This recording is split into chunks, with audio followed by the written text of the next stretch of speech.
سننا آپ کا فرض ہے، عمل کرنا بھی ہمارا پہلی فرض ہے.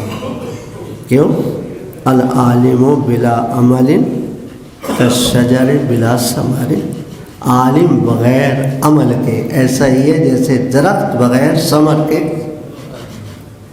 اگر ہم وہ کہیں لما تقولون ما لا تفعلون کبر مقتا، اے امامی کے نیچے زندگی بسر کرنے والی وہ کہتا کیوں ہے جو کرتا نہیں ہے. اس کا مطلب کیا ہوا؟ امامی کو نہیں دیکھا، اصول کو دیکھا ہے. ابا کبا کو نہیں دیکھا، اصول کو دیکھا. کہو وہ جس پر عمل ہو. اگر تم کہہ رہے ہو نماز شب تو تم نے پہلے پڑھنی ہے. اگر تم کہہ رہے ہو نوافل تو تم نے پڑھنی ہے. اگر تم نے کہنا مستحب روزہ تو تم نے رکھنا ہے. گویا کہ عالم دین کے لیے قرآن نے ایک قاعدہ دیا، ایک کلیہ دیا. نوجوان جوانی شروع ہوتی ہے بلوغ سے، 14 سال جب بالغ ہو جاتا ہے، اور یہ جوانی جاتی ہے 35 سال تک. یہی کالج کا زمانہ ہے، یہی یونیورسٹی کا زمانہ ہے. بلوغ سے پہلے اسکول کا زمانہ ہے. ایسا ہے، اپنے ذہن کو آمادہ کریں.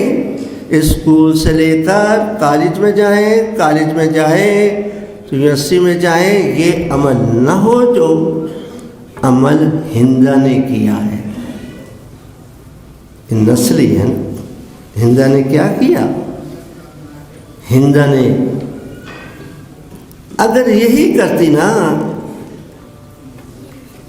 کہ وہ ہلاک نہیں، نیزے سے جگر نکالا ہے. صرف یہیں تک ہوتا تو کافی ہے. جگر کو چبایا ہے. بس ہمارا فرض ہے لعنت بے شمار سوچنا نہیں. ہم ہیں نسلی آمین کہنے کے، ہمیں نسلی نہیں دیکھیں. اسی سے آگے جب نسل چلی ہے تو کربلا میں پہنچی ہے. کربلا کے اندر جوانان جنت کے سردار، ایک نے تو کربلا قائم ہی نہیں کی، تو جوانان جنت کے سردار کیسے؟ کہا نہیں، قرآن مجید میں کہہ دیا کہ جو صلح کے دین بچا لے وہ بھی جوانان جنت کا سردار ہے، اور جو اپنا سارا گھر لٹا دے وہ بھی جوانان جنت کا کیا ہے؟ سردار ہے. یہ خاتون جنت. ہمارے یونیورسٹیوں کے اندر ایک سبجیکٹ رکھا ہے اور وہ میوزک کا ہے، پیانو کا ہے نا. خبردار خبردار خبردار، اگر بیوی کو خوش رکھنا ہے نا تو اس کو گھر جا کے آج ہی توڑ لیں. اگر بیوی کو خوش کرنا ہے، اہل بیت کو خوش کرنا ہے تو ابھی جا کر توڑے نہیں. توڑنا اور ہوتا ہے، پھر بھی رشتے رہ جائیں گے، لیکن اس کو جلا دیں. بیوی دعا کرے، خدایا شکر ہے میری شہادت کے اثرات تو نظر آئے. عجیب نہیں لگتا کہ ایک مجلس چل رہی ہے اور اس کے پس منظر میں میوزک چل رہا ہے؟ لا حول ولا قوت الا باللہ. اور پڑھنے والا خوش ہو رہا ہے. سب سے بڑی ستم ظریفی تو یہ ہے کہ پڑھنے والا خوش ہو رہا ہے کہ میری جناب علی وہ ایڈورٹائزمنٹ ہو رہی ہے. نہیں، میوزک بہت بری چیز ہے. آئیں ہم اس کو کسبی بناتے ہیں. صلوات بھیج دیجیے.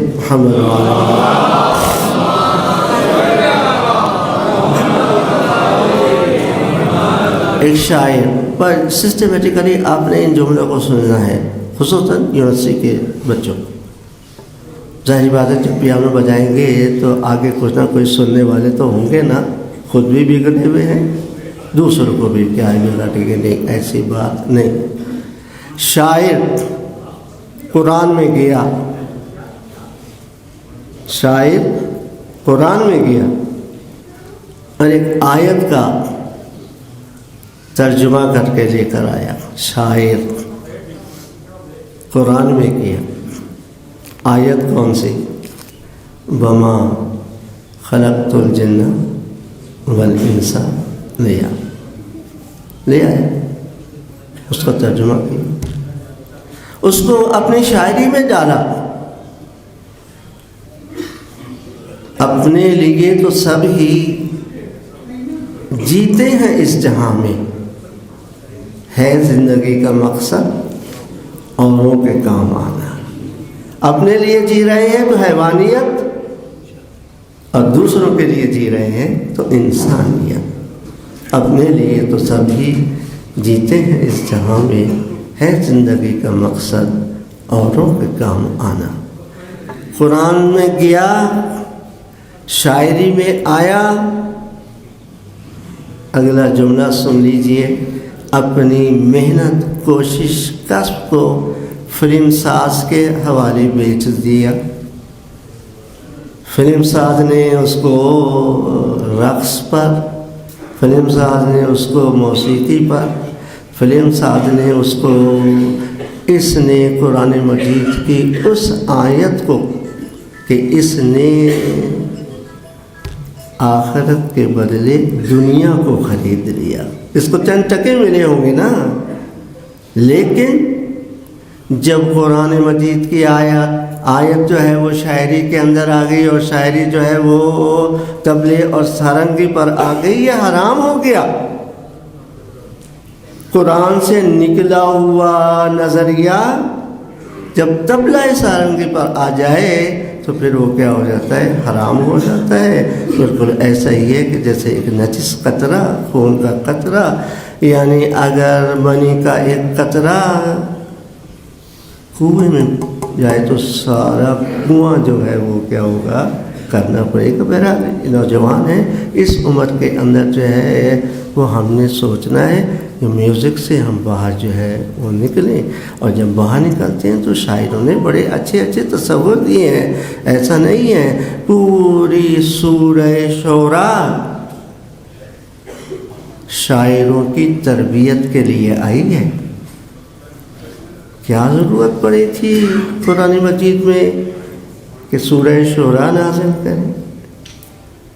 سورہ شعراء کے اندر 223 آیات ہیں، اور اتنی چھوٹی چھوٹی آیتیں، کوئی 2 لفظ کی، کوئی 3 لفظ کی، کوئی 4 لفظ کی۔ شاعروں کو چیلنج کیا ہے، اے شاعر دیکھ، میرے رسول کو شاعر نہ کہنا۔ والشمس وضحاها والقمر اذا تلاها والنهار اذا جلاها والليل اذا يغشاها والسماء وما بناها والارض وما طحاها ونفس وما سواها فالهمها فجورها وتقواها۔ جب رسول نے یہ بات کہی تو کہا یہ تو بڑا شاعر لگتا ہے۔ خدا نے کہا خبردار، میرے رسول کو شاعر نہ کہنا۔ کیوں کہ شاعر جو کچھ کہتے ہیں، یہ قرآن کی میں موجود ہے آخری آیت میں، کیوں کہ یہ ظلم کو بڑھاتے ہیں۔ یہ کیا ہے؟ ظلم کو بڑھاتے ہیں۔ لیکن اس آیت کے آخر میں اگر یہ حصہ نہ آتا تو شاعری حرام ہو جاتی، لیکن یہ حصہ آ کر خداوند تعالیٰ نے کہا اِلَّا الَّذِينَ آمَنُوا، لیکن نہیں جو اپنی شاعری میں قرآن لاتے ہیں، جو اپنی شاعری کے اندر حدیث لاتے ہیں، جو اپنی شاعری کے اندر اہل بیت کے اقوال لے کر آتے ہیں۔ ہمارا سلام ہو، ایک نہیں سینکڑوں سلام ہو میر انیس پر۔ سب کے ذہنوں میں ہے نا میر انیس۔ یہ کیوں میر انیس سب کے ذہنوں میں ہے؟ اس لیے کہ اس کی شاعری قرآن کے نزدیک ہے، اس کی شاعری حدیث کے نزدیک ہے، اس کی شاعری اہل بیت کے اقوال کے نزدیک ہے۔ ہم بیوی کو خاتون جنت کہتے ہی اس لیے ہیں کہ اتنی مظلومیت ہے، اتنی مظلومیت ہے۔ اور ہمارے نوجوان سوال کرتے ہیں یہی تو فاتح خیبر تھے تو باہر کیوں نہیں نکلے؟ یہ تو فاتح خندق تھے تو باہر کیوں نہیں نکلے؟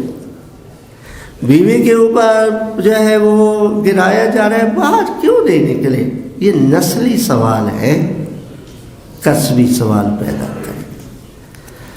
اگر مولا علی نکل آتے تو دنیا میں بھی ان کو جہنم ملتی، تلوار بچتی تو، لیکن مولا نے تلوار نیام میں ڈالی رکھی اور سامنے یہ مظالم دیکھ رہی ہے، یہ ظلم دیکھ رہی ہے۔ نہیں، یہی واقعہ تاریخ کے اندر ملتا ہے۔ صلوات بھیج دیجیے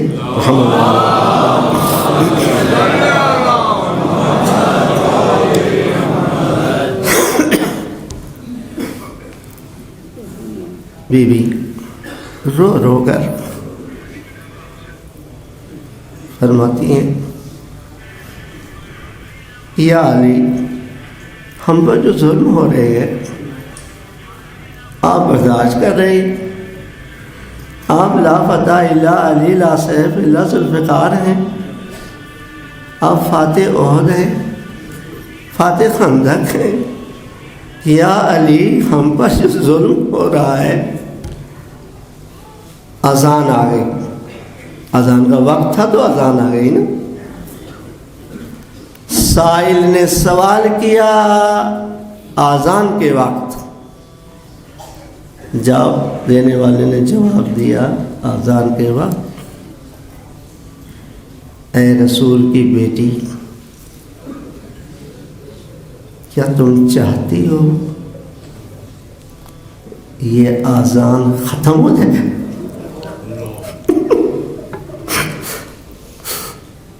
کیا تم چاہتی ہو یہ اذان ختم ہو جائے؟